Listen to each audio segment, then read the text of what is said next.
Bom, finalmente, dentro do plano letivo excepcional destas aulas remotas e que nós denominamos videoaulas, estamos chegando ao final de nosso curso Teoria do Conhecimento com o tema prometido e planificado dentro do nosso plano de curso, cujo título é o conhecimento histórico.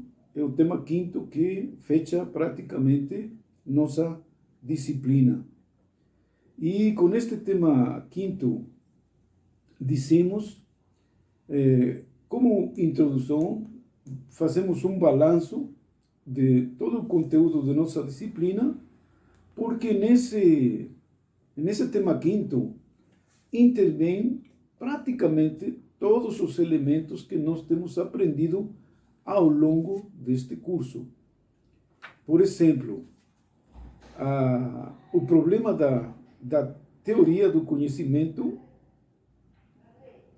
o problema do conhecimento em si, e também o que nós denominávamos o sujeito como protagonista da capacidade, da competência do conhecer, que é o sujeito, mas ao mesmo tempo essa correlação com o objeto noxiológico, que também vai intervir, e é nesse ir e vir do sujeito ao objeto, e nessa correlação estabelecida de sujeito e objeto, onde se estabelecem as duas funções, tanto do objeto, que não é apenas passivo, mas ativo, porque contamina, porque intercambia informações, com relação ao sujeito. Então, nessa correlação, se estabelece o que nós denominávamos de método. Ou seja, esse caminho de ir e vir entre ambos, onde se tem como finalidade tanto aprender o objeto pelo sujeito, e nessa apreensão, aprender sobre a realidade objetiva por parte do sujeito, e este saber é o que nós dizemos produção de conhecimento. E por isso que nós dizíamos assim, bem ao início da nossa aula, vamos a definir a disciplina, teoria do conhecimento, vamos a entrar no que seja o protagonista do conhecimento, onde nós colocávamos o tema de o ser humano enquanto Homo sapiens, privilegiando essa dimensão sapiens, sem desconhecer as outras múltiplas dimensões que essa unidade Homo sapiens contém, e depois indicando isso que nós denominávamos fenomenologia do conhecimento, e que se estabelece, e que acontece, e que se descreve, e que se suscita, e que se provoca, e que se motiva nessa correlação sujeito-objeto, dando como fruto, nós dizíamos, os diversos tipos de conhecimento, devido especificamente a seu método de abordagem, ou, se vocês quiserem, de maneira simples, ao caminho através do qual nós aprendemos esse objeto que tem a função noxiológica. É um objeto cognoscente, através de um sujeito que conhece. E claro, então, esta diversidade de métodos com vistas a atingir a realidade do objeto, dizíamos, produz diversos tipos de conhecimento que nós tínhamos elencado. O conhecimento mítico, conhecimento do senso comum, conhecimento teológico, filosófico, privilegiando, evidentemente, nossa disciplina, teoria do conhecimento, privilegiando o que todas as ciências privilegiam e que se denomina conhecimento científico. Então, dentro desses tipos de conhecimento, nós dizíamos, ao início da apresentação do nosso plano de curso, vamos a estudar teoria do conhecimento, mas com um objetivo específico, orientada para os estudantes de história, ou para os estudos históricos. E é aqui, então, que fechando nosso curso, Teoria do Conhecimento, o fechamos precisamente com este tema quinto, cujo título é, especificamente, o conhecimento histórico. Um tipo de conhecimento.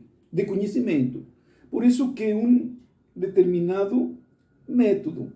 Por isso que, particular ou singularmente, com uma relação e correlação específica entre isso que nós denominamos sujeito e objeto, com vistas a produzir conhecimento, e neste caso, conhecimento histórico. E bom, colocando como introdução, então, aqui nós dissemos, neste conhecimento histórico, claro, se estabelece a clássica relação sujeito-objeto. Só que aqui, nesta clássica relação e correlação sujeito-objeto, dizíamos, há uma particularidade nesse tipo de conhecimento que é o conhecimento histórico. E esta particularidade é essa que se estabelece entre as funções de sujeito que conhece e objeto a ser conhecido, onde essa relação, correlação sujeito-objeto, na verdade, o sujeito se enfrenta com outro sujeito. E, claro, aqui, esse sujeito que se enfrenta com outro sujeito é aquele objeto que pretende ser conhecido. Agora, claro que aqui, quando falamos neste momento de conhecimento histórico e dessa relação com relação sujeito-objeto, quando nos referimos ao objeto enquanto sujeito, claro que nós não estamos referindo-nos a um sujeito individual, estamos referindo-nos a um sujeito coletivo, ao conjunto do que se denomina biologicamente a espécie humana. Estamos referindo-nos à aventura da humanidade no espaço e no tempo.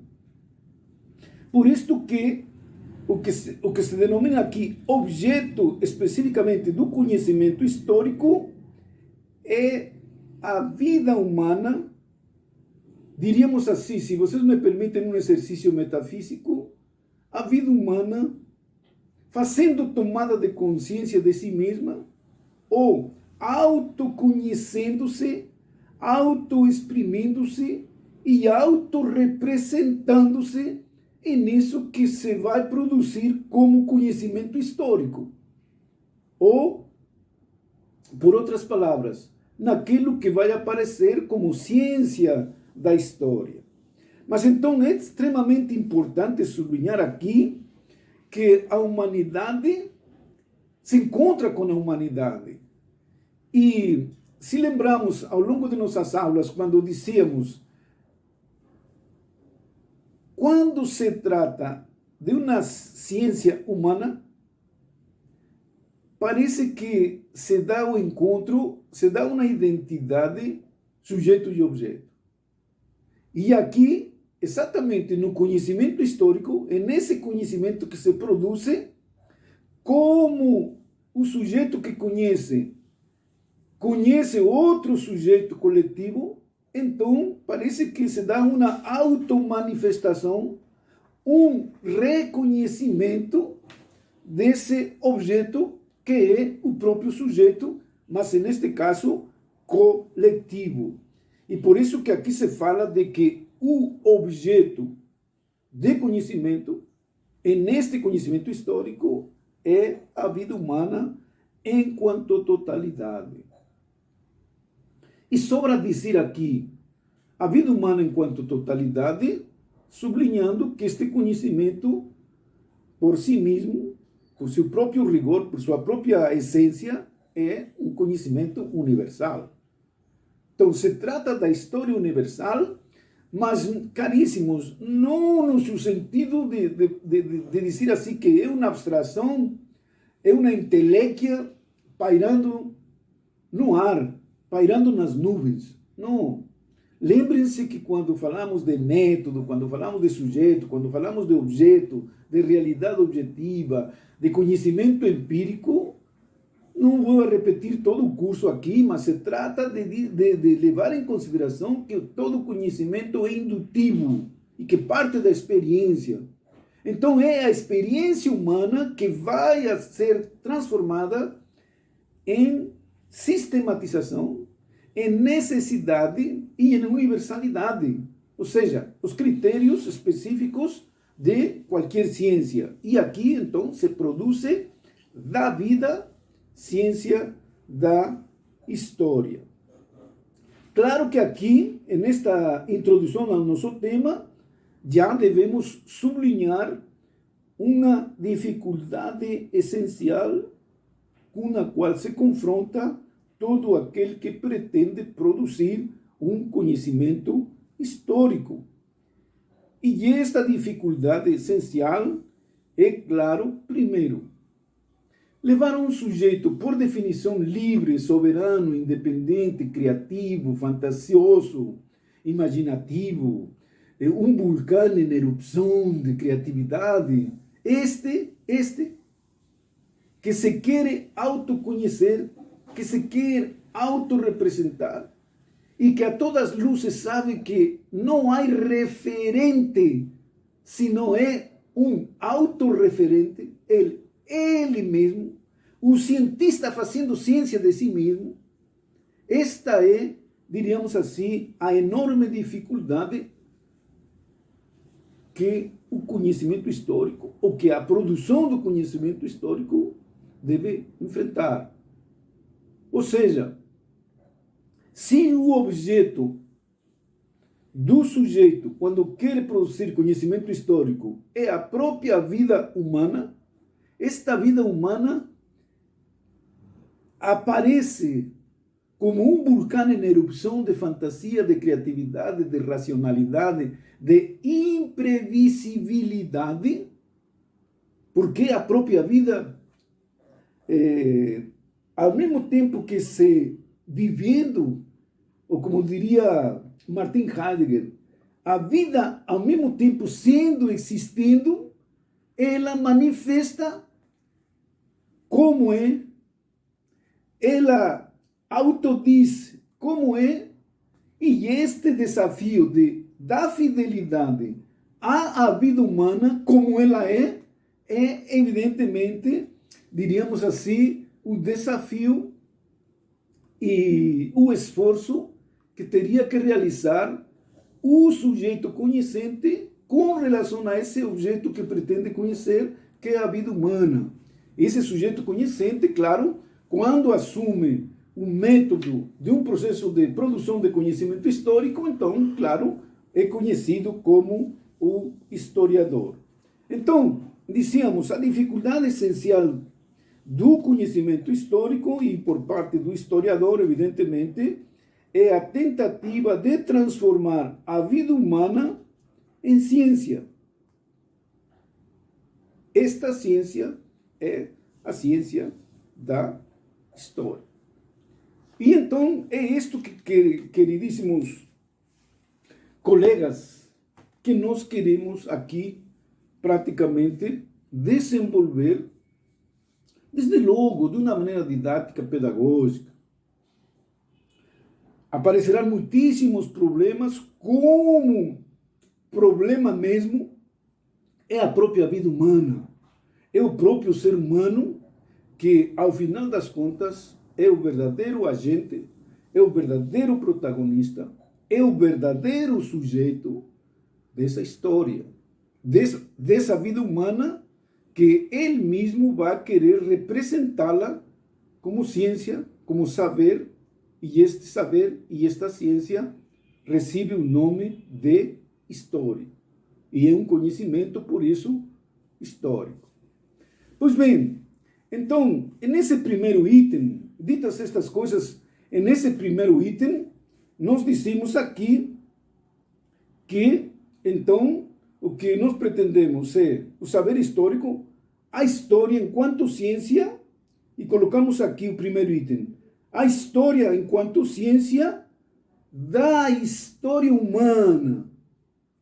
Vejam bem, a história enquanto ciência da história humana enquanto vida.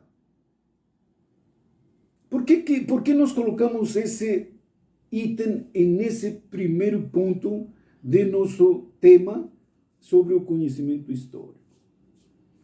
Caríssimos, porque aqui eu gostaria de ilustrar com um texto de Karl Marx e Federico Engels, onde sublinham um fato para mim extremamente importante, precisamente para este conhecimento histórico. Eu quero, como fiz na introdução do tema, que vocês relembrem ou se lembrem de todo o processo de nosso curso, com todas as suas categorias, com todos os seus conceitos, com toda a sua gramática, com todo o seu linguajar e com toda a sua parafernália de tática e estratégia, de sujeito e objeto, de método e tal, quando nós abordemos aqui este tema quinto, o conhecimento histórico. Porque é muito importante que agora nós façamos uma espécie de sumário ou um balanço de nossos conhecimentos aprendidos e, de certo modo, aplicados, imaginem, aplicados ao próprio cientista, aplicados ao próprio sujeito que conhece e aplicados a um objeto cognoscente que é o que será conhecido, que é o próprio sujeito que quer conhecer, que é o historiador autoconhecendo-se, que é o historiador fazendo da vida humana uma ciência que é a pretensão altíssima da ciência da história. E então aqui, eu digo, nessa tentativa, trago aqui umas ideias de Karl Marx e Federico Engels, que são importantíssimas para poder entender minimamente esta estrutura de nosso tema quinto.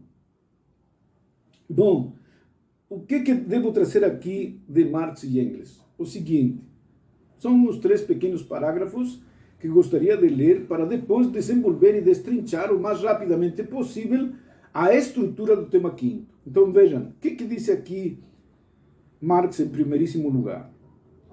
A primeira condição de toda a história humana, e aqui devemos dizer e lembrar e o que nós temos dito já ao longo do nosso curso. Há um animal, e um único animal, que tem história. Este animal que tem história denomina-se animal histórico e nós o identificamos privilegiadamente como animal racional, o Homo sapiens. E é o único que tem história. É o único que tem cultura, ou seja, é o único animal cultural. E nesse sentido, então, todas estas nomenclaturas, toda esta conceitualização, eu suponho que já nossos alunos devem dominar, diríamos assim, para cima, para baixo, de dentro para fora, de trás para frente, enfim, já dominar e se mexer nesse ambiente intelectivo que nós, de alguma maneira, fomos fornecendo e materializando ao longo do curso. Então, aqui não me vou deter bastante em continuar repetindo e sublinhando estes conceitos, os suponho entendidos e compreendidos à cabalidade. Pois bem, o que diz Marx? A primeira condição de toda a história humana é, naturalmente, a existência de seres humanos vivos. A primeira situação a constatar é, portanto, a constituição corporal desses indivíduos e as relações que ela gera entre eles e o restante da natureza. Aqui lembre-se a problemática da mudança climática, lembrem-se da depredação do planeta Terra, lembrem-se de todo o problema ecológico que está criando a humanidade, enfim, porque ele parte dessa natureza.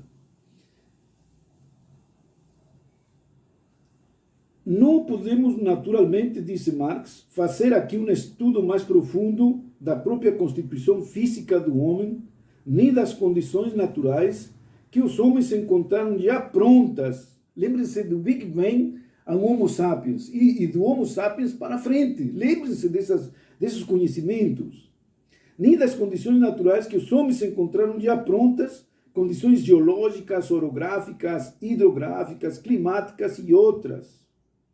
E aqui o importante para nós, para o historiador, para o sujeito que quer produzir conhecimento histórico, meus irmãos, isto é muito importante. Toda a historiografia deve partir dessas bases naturais e de sua transformação pela ação dos homens no curso da história para poder fazer história.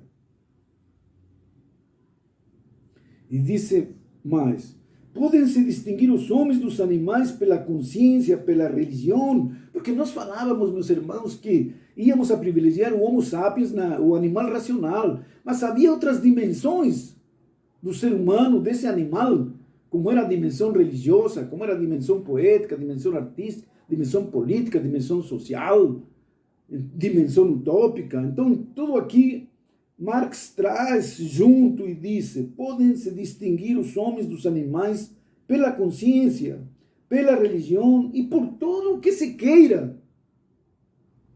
Mas eles próprios começam a se distinguir dos animais logo que começam a produzir seus meios de existência. E esse passo ao frente é a própria consequência de sua organização corporal. Ou seja, meus irmãos, somos filhos da natureza, como nós colocávamos, somos filhos do cosmos, somos humus, somos água.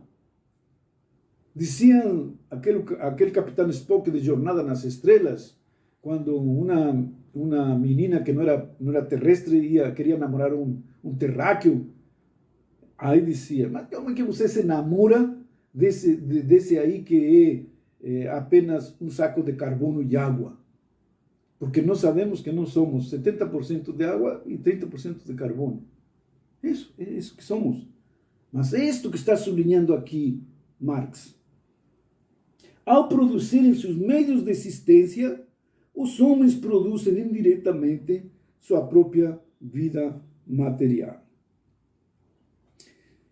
E aqui, continuando a reflexão de Marx e Engels, também quero sublinhar este outro ponto que é fundamental, extremamente fundamental, que se tome consciência para produzir conhecimento histórico. Senão, caríssimos, estamos produzindo algo extremamente ideal, abstrato no sentido pejorativo.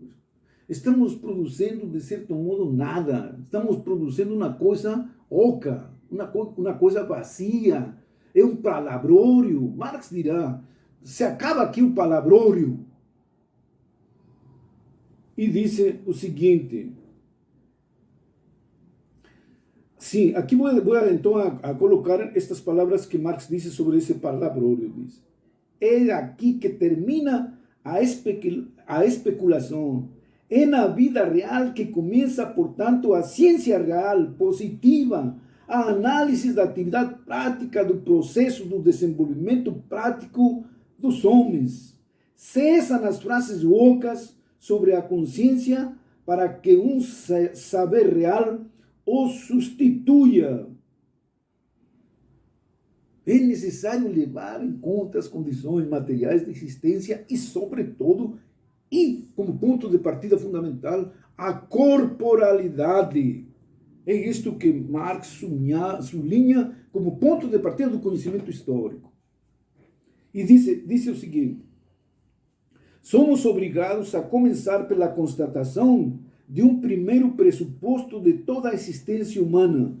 E portanto, é Marx que disse, caríssimos, e portanto, de toda a história.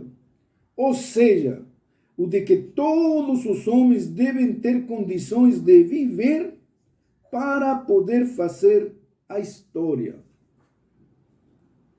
Meus irmãos, não entendam isto como em um segundo momento.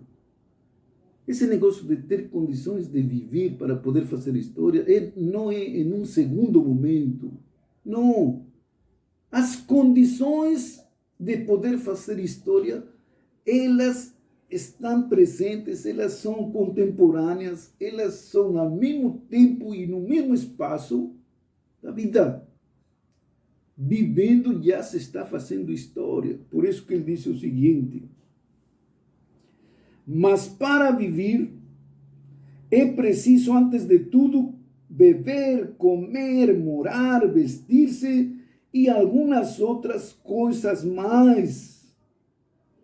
Portanto, o primeiro fato histórico é a produção dos meios que permitam satisfazer essas necessidades, a produção da própria vida material.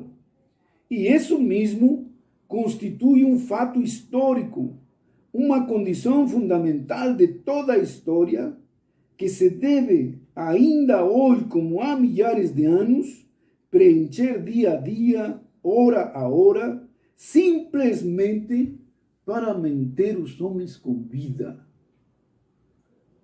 Então vejam, a vida humana é história. Por isso que nosso título, esse item primeiro, dizemos assim, aqui vamos estudar, nesse tema quinto, conhecimento histórico, a história enquanto ciência da história humana. Só que esta história humana é a vida humana de esse protagonista, de esse agente que é o Homo sapiens. Então, inerente, substancialmente, a vida humana é já uma inteligibilidade, uma inteligência da realidade, uma hermenêutica da realidade, um aproximar-se desse animal racional à realidade para viver. E esta vida, que então, como em um segundo momento, é o pesquisador, é o investigador, ou, neste caso do conhecimento histórico, é o historiador que quer converter em ciência da história. Mas em si mesma, a vida humana, poderíamos dizer, sem temor a errar, já é história, porque já é ciência, já é saber. Já é saber. O Homo sapiens, quando aparece, tendo como contexto apenas o que veio de realidade, e que Hegel dizia realité, porque não tinha o carimbo da inteligência, do talento, da consciência, do intelecto do Homo sapiens, dizia isso realité, não aparece, vai aparecer com o ser humano. Então, por isso que a própria realidade, enquanto conceito, ela já é história. Então, quando nós falávamos a dificuldade essencial do conhecimento histórico, a dificuldade essencial do historiador, a dificuldade essencial do sujeito que quer conhecer esse objeto de conhecimento histórico, é transformar a vida humana em história, é transformar a vida humana em um saber, é transformar a vida humana em uma ciência. E esta é a questão. Por isto que Marx vai dizer, em outro lugar da ideologia alemã, vai dizer aqui em um comentário de pé de página, vai dizer o seguinte, e aqui deve se captar com todas as letras, porque senão a gente não entende nada deste tema quinto. Isto que acabamos de dizer, ninguém vai entender nada se não entende o que Marx disse aqui e o que tem dito antes. Ele disse, por isto, conhecemos apenas uma ciência. Caríssimos, esta é uma tese doutoral. Esta é uma coisa que não se diz em uma hora de aula. Isto precisa se meditar, ou como dizem os sertanejos, precisa se matutar. Ou como dizia Nietzsche de sua filosofia. Eu não me preocupo que vocês que estão me escutando não me entendam nem compreendam o que eu estou dizendo. Porque quando eu estava escrevendo isto, não pensei em vocês, não pensei em gente, pensei nas vacas. Porque minha filosofia precisa de ser ruminada. E, pelo que eu sei, quem rumina são as vacas. Aquelas que comem e regurgiam ou revolvem para remoer esse alimento. Então, caríssimos, aqui se trata mais ou menos disso. Então, vejam, o que diz mais? Por isto, por tudo o que ele disse antes, conhecemos apenas uma ciência, a ciência da história. E nesta passagem, meus irmãos, de vida humana ou de ciência humana histórica para um saber acadêmico, científico, produto de uma pesquisa, produto de um método, é onde se pode falsificar, onde se pode, de certo modo, alienar, onde se pode, de certo modo, mentir, tudo que possa ser recolhido, ou esquecido, ou ignorado, ou marginalizado, ou escanteado, ou excluído dessa vida humana. Esta passagem é extremamente importante, porque a vida humana, enquanto tal, ela já é carimbo racional. Ela em si mesma é um saber. Onde que está o detalhe de que é um saber certeiro e verdadeiro? Em sua capacidade de manter a vida viva. Em sua capacidade de manter o sujeito, o agente, o protagonista vivo. E essa é a certeza, esse é o critério, mantê-lo vivo. Não tem maior racionalidade, não tem maior inteligência, não há maior intelecto que manter a vida viva. E esta é a questão. Esta é a questão. Atrevo-me a dizer, misticamente ou metafisicamente, que o universo como um todo, esse que nos constitui, que nos produziu e que nos sustenta, é um organismo vivo. E todo funciona de tal forma, diríamos assim, tão inteligente, tão cheio de razão, que o mantém vivo. E esse é o objetivo, mantê-lo vivo, funcionando, em movimento. Então, se você me pergunta, qual é a verdade da história no sentido da vida humana? No sentido da história do homem, do ser humano, enquanto vida humana, digo, mantê-lo vivo. E deveria o historiador, deveria toda a historiografia tratar exatamente de como ele se mantém vivo, alegre e feliz. Com toda a sua parafernália e complexidade de dimensões religiosas, utópicas, artísticas, culturais, enfim. Tudo isso deve estar dentro exatamente disso que pretende o historiador, tendo como objeto de conhecimento, evidentemente, sua própria vida, a vida humana, que já é ciência, que já é saber. E isto é, eu diria assim, o maior perigo que um sujeito que quer produzir conhecimento histórico, então, seja desonesto, seja falseador de essa vida humana.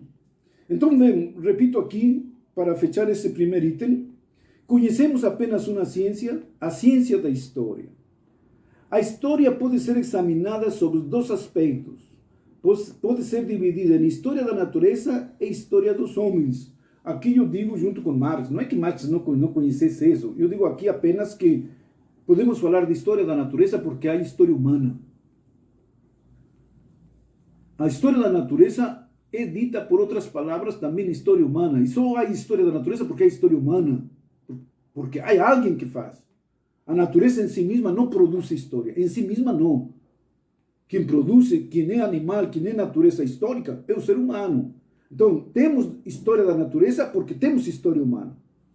Então, mas aqui Marx faz a confluência, a integra e a faz depender uma da outra. Ele diz: a história pode ser examinada sob dois aspectos. Pode ser dividida em história da natureza e história dos homens. Os dois aspectos, entretanto, são inseparáveis. Enquanto existirem nos homens, sua história e a da natureza se condicionarão reciprocamente.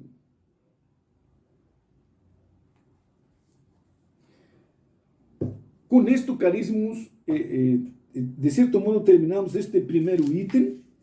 E, por favor, quando estamos falando aqui de história, evidentemente, claro, pressupomos todo o que lecionamos do método, do sujeito, do objeto ao longo de nosso curso.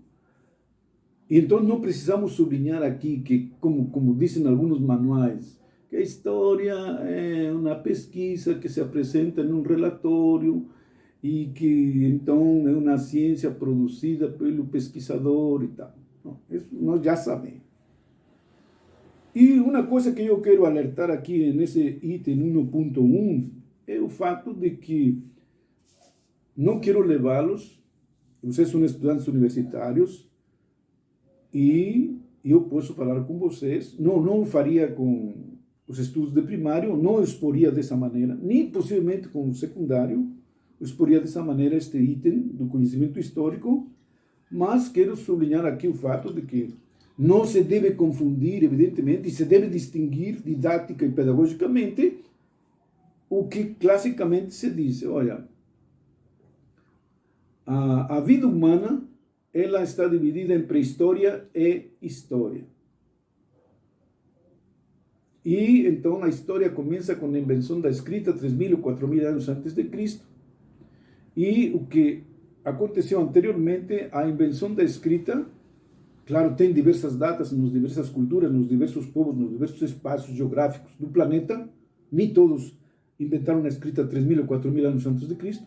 Mas esta é uma data de referência, esta é uma data de um parâmetro para a gente minimamente poder conversar, comunicar e se entender, e de maneira didática e pedagógica. Mas nem todos os povos inventaram, faz 3.000 ou 4.000 anos, a escrita. E alguns povos, como disse Clastres, há povos sem escrita ainda. Bom, de qualquer maneira, este consenso entre historiadores é que a história começa com a invenção da escrita e o resto, o anterior, é considerado pré-história. Eu digo que, neste sentido, quando falo de vida humana e quando falo de história humana, estou me referindo à aventura da humanidade no espaço e no tempo.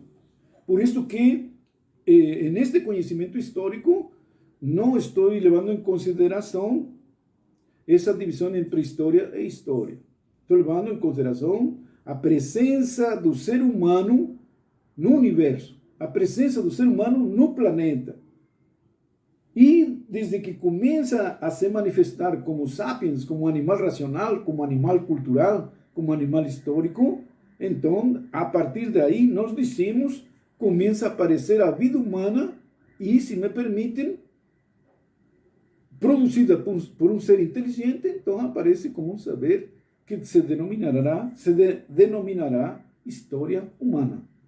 E por isso que, embora esclareçamos esta distinção de pré-história e história, aqui, claro, nós não levamos em consideração essa divisão didática e pedagógica necessária, evidentemente, sobretudo para estudantes de primário e de secundário. Pois bem, mas o importante que nos traz esta divisão didático-pedagógica de pré-história e história é o fato de sublinhar que a história começa com a invenção da escrita. Por quê? Porque, caríssimos,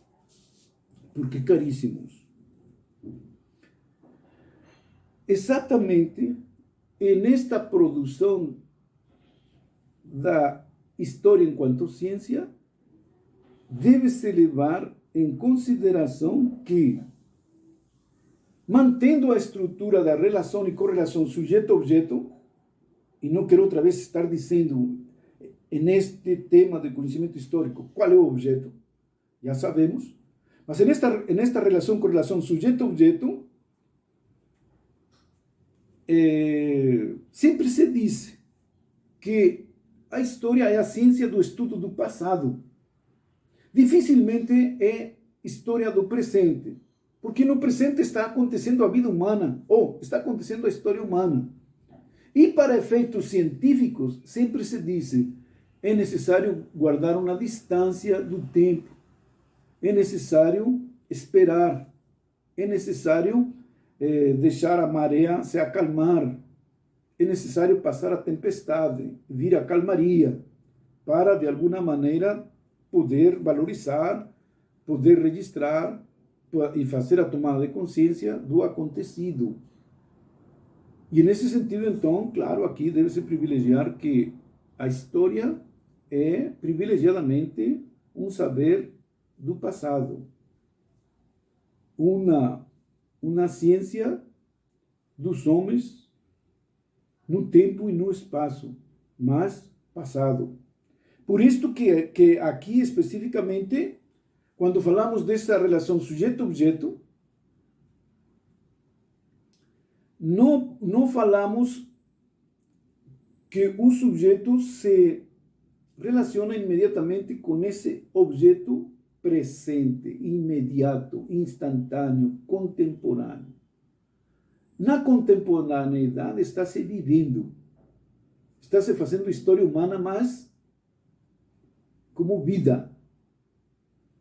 E o que nós dizemos aqui, que o conhecimento histórico toma essa vida como objeto de estudo, como objeto de pesquisa, para produzir a ciência da história.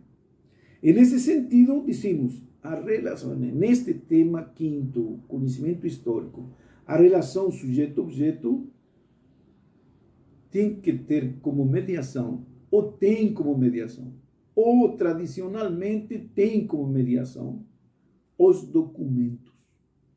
Os documentos. E aqui nós entramos no segundo item, que nós intitulamos aqui a produção do documento. E rigorosamente, quem produz os documentos? Eu digo, meus irmãos, que aqui, de certo modo, podemos até brincar. Porque se dissemos que o objeto do historiador, que é o sujeito que pesquisa, é a vida humana, então quem produz o que vai ser o documento? Claro, a abundância e a parafernália e a criatividade e a imaginação na fantasia, a ilusão na utopia, a prática, vida e morte da dialética da vida. Claro, tudo que se manifeste nessa vida humana é documento. Todo. Em princípio, todo produzido pelo ser humano é documento. Todo. Agora, claro que quando nós falamos de um pesquisador, que neste caso é o historiador, vai pesquisar a vida humana como objeto de estudo para produzir ciência da história, então, o que tem que fazer? Não pode pegar tudo o que se produziu da vida humana. Por quê? Porque nós dissemos em outras aulas. Porque ele tem que ter um interesse.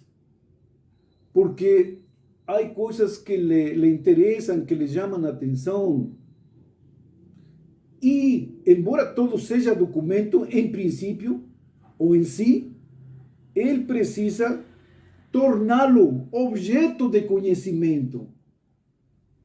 E aqui traduzindo, se esse objeto de conhecimento é o documento, então nem todos os documentos têm o privilégio e a oportunidade de convertir-se em documento histórico. Ou seja, o documento é a mediação objetiva, o material através do qual ele se vai aproximar à vida humana, que ele quer pesquisar e tornar ciência da história.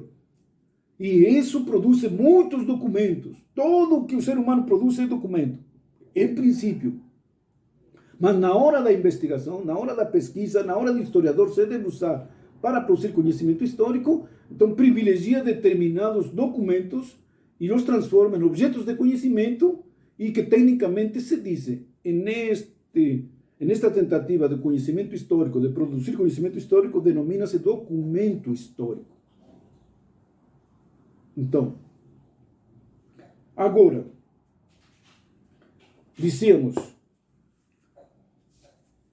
o que torna documento histórico? Ou seja, qual é o valor histórico do documento? Caríssimos, aqui vai depender tanto do interesse do historiador, o que ele quer pesquisar, o que ele quer levantar, o que ele interessa, mas sobretudo, caríssimos, aqui, pela prática do historiador, pela prática do sujeito que pesquisa, deve-se dizer, o valor do documento, claro, é o registro da vida humana, mas valorizado pela sua antiguidade, pelo tempo. Pesa o tempo passado através disso que é o documento e que por isso tem um valor histórico. E por isso se torna objeto noxiológico ou, tecnicamente, documento histórico, com o qual se vai construir, se vai fundamentar, vai servir como fonte desse conhecimento histórico. Então, todo é documento. O ser humano produz uma parafernália de documentos, mas o valor do documento, claro, é esse tempo registrado nele e respeitado pelo pesquisador enquanto documento antigo. Pois bem, só que aqui no nosso itinerário de aula colocamos esse item 3, tipos de documento, como digo, é toda a parafernália que a vida humana produz, tudo que tem é vestígio, carimbo, selo, presença do ser humano, tudo isso é documento. Então, há uma parafernália de documentos em pedra, em ferro, papel, plástico, etc. Tudo isso é documento. Tudo que digamos assim, um extraterrestre viesse e dissesse: eu queria ver se há alguém aqui, um sujeito que faça alguma coisa diferente da natureza. E encontra, diríamos assim, uma faca, ou uma pedra polida, ou um pau, mas já com uma forma artesanal. Já está o carimbo de uma presença do ser humano.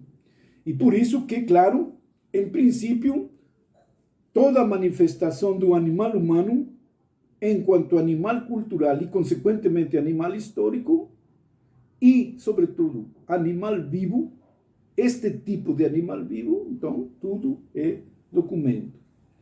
E dizíamos, o valor do documento é dado pela antiguidade registrada nesse material reconhecido como objeto noxiológico e aqui tecnicamente como documento histórico. Agora, claro que, diríamos assim, nós colocamos aqui nesse item 4 o valor do documento tanto para o historiador e nós colocamos aqui para o arquivista. Diríamos assim que para o historiador é esse valor da antiguidade, só que como ele se aproxima a esse documento, tendo como mediação para atingir a vida humana que quer transformar em ciência. Aqui, caríssimos, entra, evidentemente, o método histórico. E vai depender do tipo de documento que trabalhe. Porque se trabalha algum documento em pedra, será diferente sua aproximação, seu acesso, seu caminho, sua tática, sua técnica, sua estratégia para conhecê-lo, que se está trabalhando, por exemplo, um papel. Ou se está trabalhando um objeto de madeira, que é documento histórico. Ou se está trabalhando qualquer coisa, um osso que faz, de alguma maneira, a presença histórica desse Homo sapiens, desse animal histórico, desse animal cultural. Então, os métodos aqui vão variar. E a gente está pensando que quando falamos de documento, não sei se imediatamente estamos falando em uma carta, estamos falando em um memorando, em um ofício, em uma série de recados. Não, caríssimos. Documento aqui, que pode se tornar documento histórico, dependendo do historiador e de sua pesquisa e do seu interesse, é essa presença cultural da humanidade na natureza. E cultura, dizia Paulo Freire, é tudo aquilo que o ser humano cria e recria. E então esta cultura é conteúdo da história. E isto que será recolhido como documento pelo historiador, utilizando diversos métodos de acesso e de recolhimento de suas características do documento para registrá-lo como objeto nociológico e, consequentemente, como elemento constitutivo, como fonte, como material capaz de levá-lo a produzir um saber da vida humana transformada em história. Claro que todos estes documentos, dizemos, na época moderna, podemos encontrá-los em diversos lugares.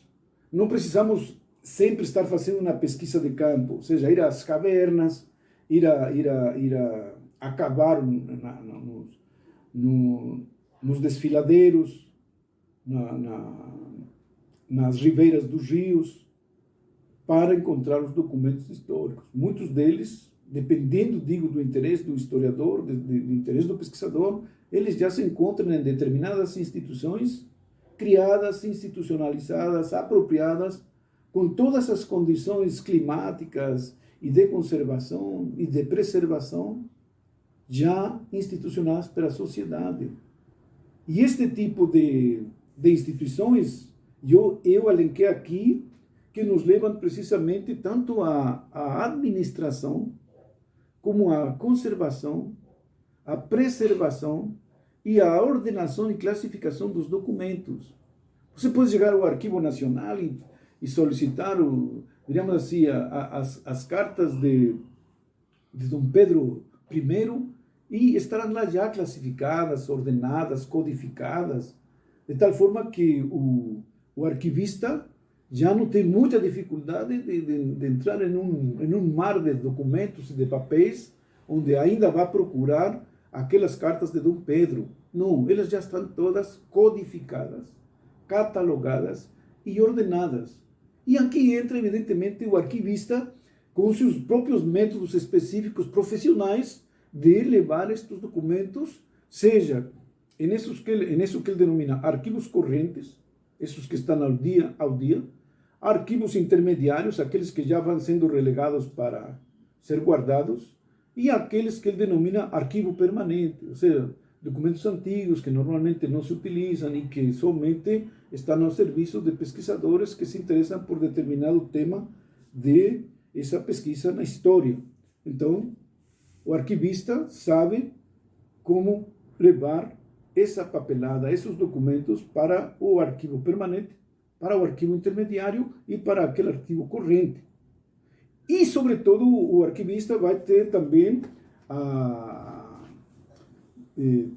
responsabilidade de também descartar documentos. E aqui entra não apenas o arquivista, entra o jurista, entra o historiador. Um papel fundamental do historiador, ajudar a decidir que documentos podem ser descartáveis. Eu me lembro que aqui na Universidade Federal de Alagoas, muitos coordenadores simplesmente se desfizeram de documentos sem nenhum critério.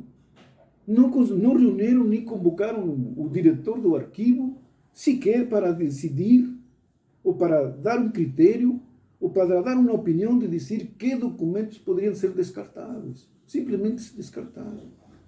E agora que a universidade, no próximo ano, 25 de janeiro, vai cumprir 60 anos de existência, seria extremamente interessante para o historiador ou para qualquer um que se interessasse da vida da universidade ter uma grande quantidade desses documentos, ou melhor dizendo, sim, desses documentos em si, que podem ser levados a documentos históricos, precisamente pelo historiador, pelo pesquisador que quer fazer um conhecimento histórico dessa instituição que é a Universidade Federal de Alagoas. E isto é importante. E o papel do arquivista está aqui, em saber quais são os documentos que estão dia ao dia, correntemente, aqueles que já vão sendo separados para guardá-los de outra maneira no arquivo intermediário e aqueles que estão lá quase como documentos sagrados nos arquivos permanentes. E para isto entra o historiador também para ajudar a esclarecer, a decidir o que se pode guardar, de que maneira se deve guardar, enfim. Como digo, então passa aqui a conservação do documento, esse item quinto que nós colocamos aqui, onde se conservam os documentos. E aqui nós elencamos apenas o arquivo, do qual nós já falamos agora. Temos a biblioteca, que se caracteriza diferentemente do arquivo, que tem praticamente documentos manuscritos, ou melhor dizendo, material histórico manuscrito. Da biblioteca, que normalmente se caracteriza por guardar material impresso, e como digo, não por estar guardado em si, deixa de ser documento. Ele é documento porque foi produzido pela cultura humana, foi produzido pelo agente da história, que em si é Homo sapiens, é um animal racional. Agora, claro que o pesquisador vai encontrar livros lá empoeirados, com folhas amareladas, mas que esse livro e isso que ele encontra lá dentro vai se tornar objeto de conhecimento e, como digo, documento histórico para o historiador. Ele que vai fazer isso. E onde que está conservado isto? Bom, uma das funções dessa instituição chamada biblioteca é essa: guardar os documentos impressos, guardar esse material impresso. Outra instituição que nós temos é o museu. O museu já se caracteriza por uma grande variedade de material histórico, de um grande material de documento em si, produzido pelo processo cultural, produzido pela vida humana. Pedra, osso, couro, ferro, enfim, diverso material que compõe o conteúdo do museu. E que, como digo, claro que a gente poderia dizer, já pelo fato de estar dentro do museu, já alguém disse que tem um valor histórico e, consequentemente, se torna em si, pelo estar dentro da instituição museu, já é um documento histórico em si, porque já lhe deram um valor ao guardá-lo.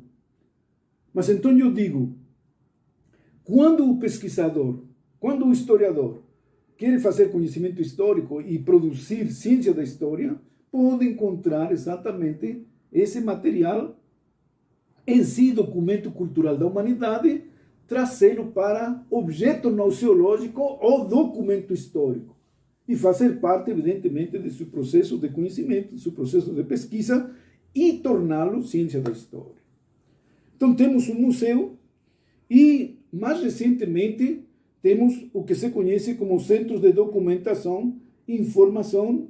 E aqui me permito ler este parágrafo que eu escrevi aqui, onde digo: o surto de progresso científico e tecnológico, desencadeado a partir do século XIX, gerou grande massa de informações e novos tipos físicos de documentos, como relatórios técnicos, teses, patentes, desenhos, fotografias, microfilmes, microfichas, filmes, diapositivos, discos, fitas magnéticas e toda uma parafernália produzida pelos sistemas de computador.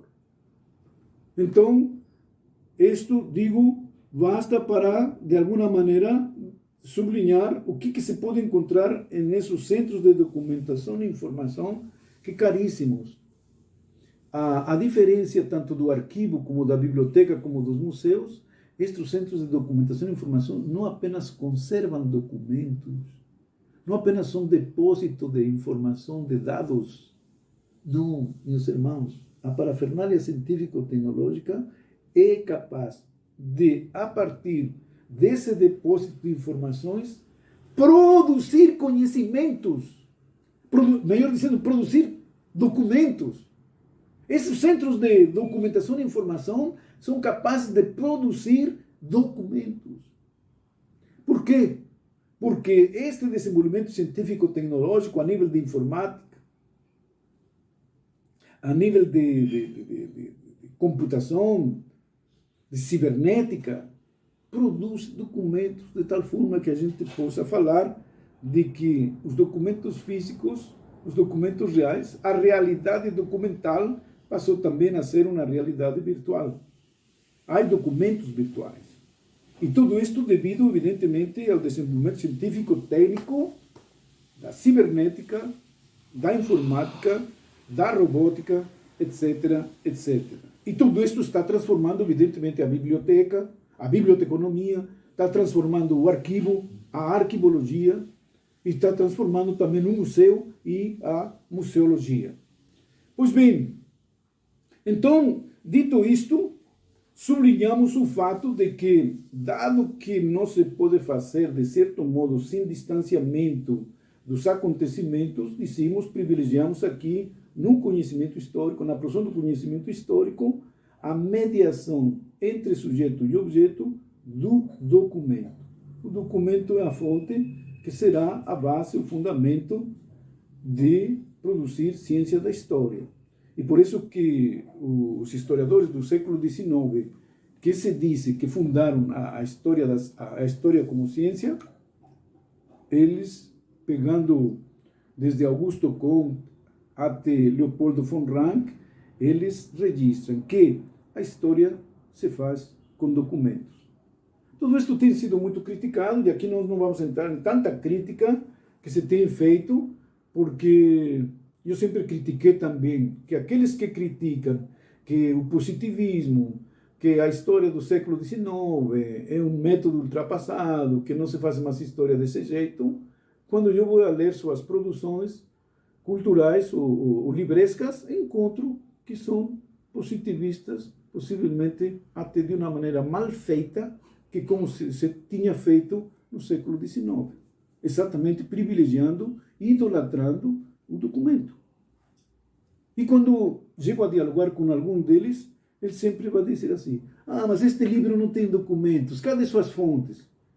E ao mesmo tempo me dizendo que o positivismo, que foi quem disse que não se faça história sem documentos, disse que é um método ultrapassado. Então eu fico assim, com uma certa reserva e, de certo modo, assim, me protegendo até de não cair nessa tentação do demônio. Caríssimos, eu queria aqui concluir fazendo algumas observações rapidamente. Primeiro, de algumas dicas, ou como estou falando para estudantes universitários que vão fazer seu TCC, que estão participando de algum projeto de pesquisa do PIBID, do PIBIC, da CAPES, do CNPq, da Fundação de Apoio à Pesquisa de qualquer estado. Quero dar aqui apenas umas dicas elementares de um manuseio, ou de como entrar no manuseio dos documentos rapidamente, para concluir depois com o que eu considero uma chamada de atenção para aquele que vai realizar seu TCC e que está com problemas de encontrar o tema, de encontrar bibliografia e de encontrar até orientador. Eu dou umas dicas também que chamo aqui o decálogo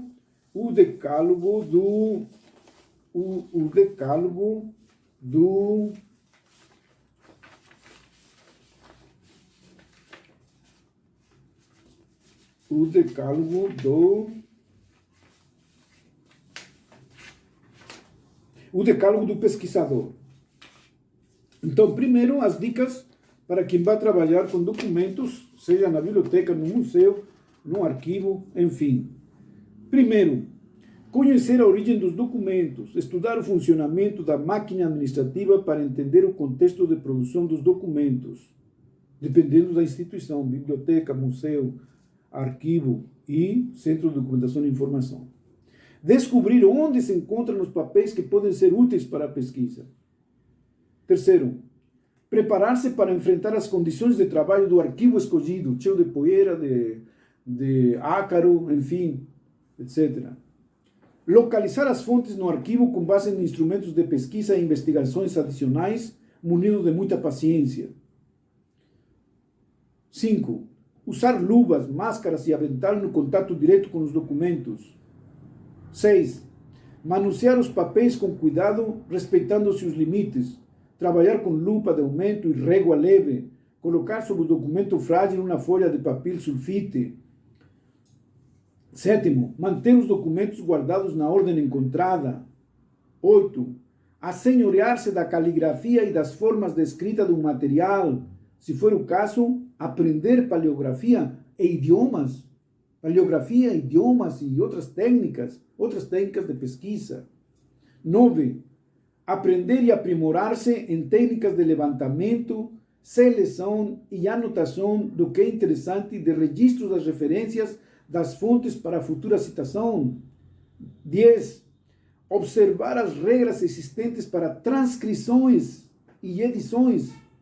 Anotar a referência do documento transcrito e indicar todos os dados que permitam identificá-lo. Diferenciar com rigor o texto não copiado do texto cuja leitura foi impossível. Se o documento for extenso, devem-se registrar as mudanças de página, indicando a numeração, quando existente, ou indicando a folha, frente e verso em questão. 11. Trabalhar com número adequado de casos que garantam margem aceitável de segurança para fazer afirmações, especialmente de caráter quantitativo e generalizante. 12. Contextualizar o documento que se coleta, entender o texto no contexto de sua época, inclusive o significado das palavras e das expressões empregadas. 13. Estar atento às medidas utilizadas por quem produziu o documento, assim como seus critérios, vieses e problemas de identificação de pessoas. Por último, 14. Cruzar fontes, cotejar informações, justapor documentos, relacionar textos e contextos, estabelecer constantes e variáveis, identificar mudanças e permanências. Enfim, digo, estas são as dicas que de alguma maneira serão úteis para quem queira e, evidentemente, claro, o historiador, vocês estão obrigados a aprendê-las e a colocá-las em prática, com risco, inclusive, de adoecer, pegando uma doença, às vezes, incurável. Bom, por último, dado que eu termino minha disciplina e vocês vão fazer um TCC ao final de seu curso, eu quero colocar aqui também o que eu encontrei aqui em Israel Belo de Acevedo, nesse texto, O Prazer da Produção Científica, Diretrizes para a Elaboração de Trabalhos Acadêmicos, que estão lá em todo esse material que eu entrego por e-mail para vocês, está tudo lá, com bibliografia e tudo. E eu aqui apenas, como para concluir minha aula, coloco este decálogo do pesquisador, como digo, ao serviço de pensando que vocês, nesta teoria do conhecimento, também vão aplicá-la nessa produção do trabalho de conclusão de curso. Então, este decálogo tem, claro, 10 pontos. Primeiro, não cobiçarás o tema do teu próximo, porque a grama do jardim do teu vizinho não é mais verde. Segundo, não pesquisarás o que está apenas na tua cabeça, a menos que o estudo seja precisamente sobre ela, que duvido que seja o estudo da tua cabeça. Terceiro, não investigarás tema sem fonte, porque a tua tarefa é fazer os dois se comunicarem, o tema e a fonte, a fundamentação. Quarto, não te perderás em meio à falta ou ao excesso de planejamento. Nunca terminas teu plano de trabalho. Que é isso? Nunca terminas as atividades que tu queres fazer. Só estás imaginando. Não, tem que concretizar. Então, não te perderás em meio à falta ou ao excesso de planejamento, a menos que tua genialidade te permita prescindir dele. E os gênios, para mim, são poucos. Quinto, não desprezarás a rotina, porque ela pode te liberar para o exercício da criatividade. Ou seja, cada vez que você se esforça em estudar, conhecer outras ideias, outros autores, sempre vai se acordando tua criatividade, sempre vai se fortalecendo, vai se nutrindo, vai se alimentando, vai enchendo-se de vitaminas, proteínas, minerais, ácidos, que te permitam, evidentemente, decolar com maior voo, com asas maiores, enfim. Sexto, não menosprezarás as normas, a menos que pretendas transformá-las. A menos que seas um gênio, realmente. Sétimo, não te julgarás incompetente nunca. Acaba com esse complexo de que eu não posso, aquilo não sei, não tenho condições. Não.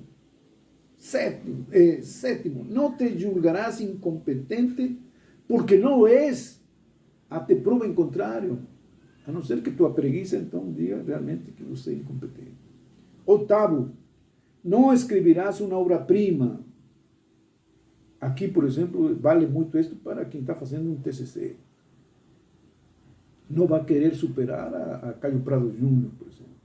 Não vai querer se medir imediatamente com José Honório Rodrigues, o Carlos Guilherme Bota.